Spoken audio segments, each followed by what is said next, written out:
Chapter 6: The Wall I Had to Break.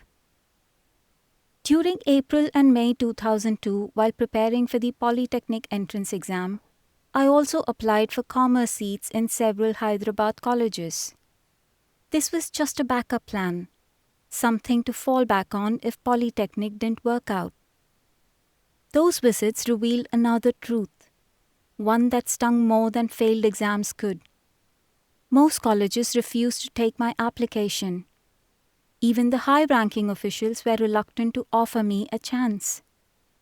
Their words were all the same. Blind students are not eligible for commerce. They usually join HEC, History, Economics, Civics. CEC is difficult. We cannot take responsibility. CEC is Civics, Economics, Commerce. Come with a parent and we'll see. We don't have facilities for you. Some didn't even bother to give reasons. They said no. A few allowed to submit forms only when I insisted. I literally placed the applications on their desks and refused to walk away until they accepted. But when merit lists were announced, my name was missing every single time. The college had never intended to include me. Still, the sting never turned into doubt. Those applications were just fallbacks. My real fight, my dream, was Polytechnic. One summer evening, our entire hope narrowed into a single booklet. My mother sat under a dim, flickering yellow bulb and read the Polytechnic prospectus aloud. She read slowly and carefully because she knew how much every word meant to me. My father leaned against the wall listening. She hesitated reading. Candidates with more than 40% disability are not eligible to apply.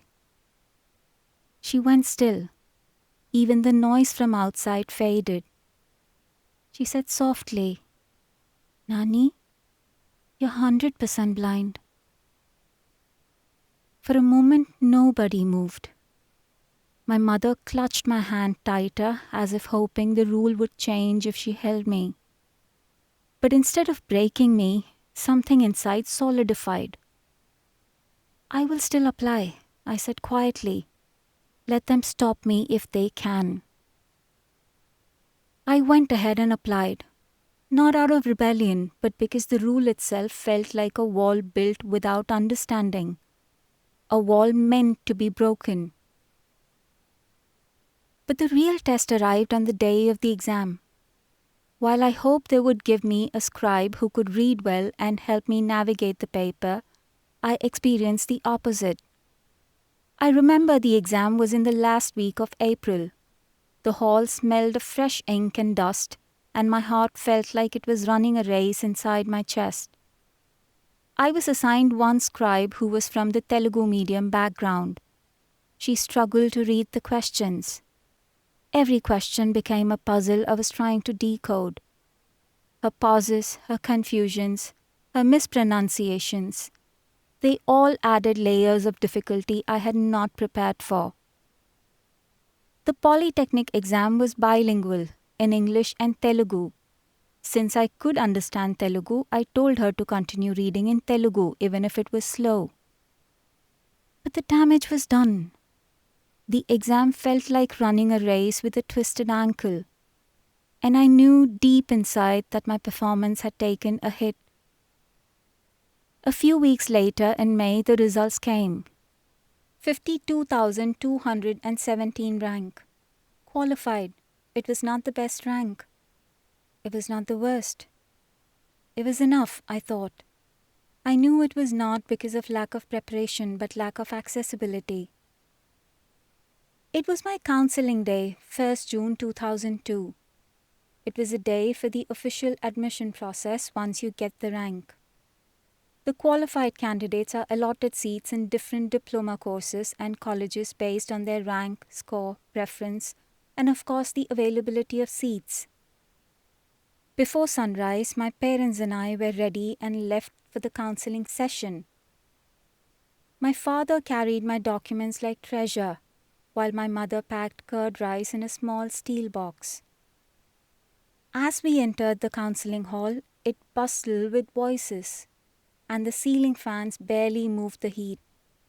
I had no idea the hardest battle was just beginning. When my turn came, the doctor scanned my file. 100% blindness, not eligible, he said flatly. My father protested, but he wrote the exam and secured a rank.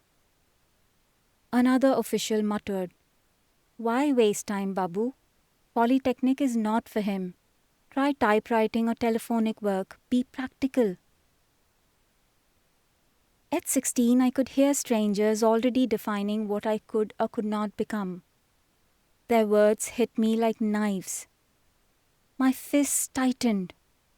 "I don't need your advice," I said louder than I meant, though shaking. The room fell silent, and we walked out without uttering another word. While we were outside on the pavement, I felt the silence of my parents. I firmly, yet quietly said, "We'll go to the Commissioner for Disabled Welfare." My parents hesitated, but they followed. We took another bus right from where we were standing. It was another long ride through noise and heat. We reached the Commissioner's office, and it smelled of ink and paper. When the Commissioner for Disabled Welfare, Dr. R. Sundarvadan, arrived, I explained everything. My heart was pounding, but my voice was steady. He listened calmly as I said, "There is law, sir. The Equal Opportunities Act of 1995. No institution can deny education because of disability." The Commissioner accepted, wrote a letter, signed and stamped it. "Take this to the counselling board," he told us. After a very long time, hope stirred. The next morning, we went to the counselling hall again. We showed the letter. The officials looked at it. I was hoping for a positive answer, but I heard, "No." My father raised his voice. "This is from the Commissioner himself." Still, they refused. We walked back through the crowd in silence, the heat pressing down, but something in me only grew harder. That evening, when everyone sat gloomy and depressed, I said, "We will go to the Commissioner of Technical Education." My parents, though not knowing what to do, supported me. The next morning, we took a bus and reached the office. The hall inside was large, filled with officials, ringing telephones and clattering on keyboards. After hours of waiting, the Commissioner of Technical Education, A.K. Sukumar, called us in. He read the letter carefully and said, "If this is the order, he must be given admission." Then with a calm authority, he added that the college would ensure I received education and the right support. Relief entered the room. My mother whispered a prayer, while my father exhaled a big sigh. We were back at the counselling hall, this time confident. The officials who had dismissed us earlier were now silent, looking at the letter. They briefly exchanged murmurs and handed us the confirmation slip. On it was written, AANM and VVRSR Polytechnic, Gudlavaleru. We left the hall with the slip, feeling lighter. In fact, I felt taller with pride. My father's voice was thick with emotion. He said, "It's done." After several days of struggle, I had a wide smile on my face.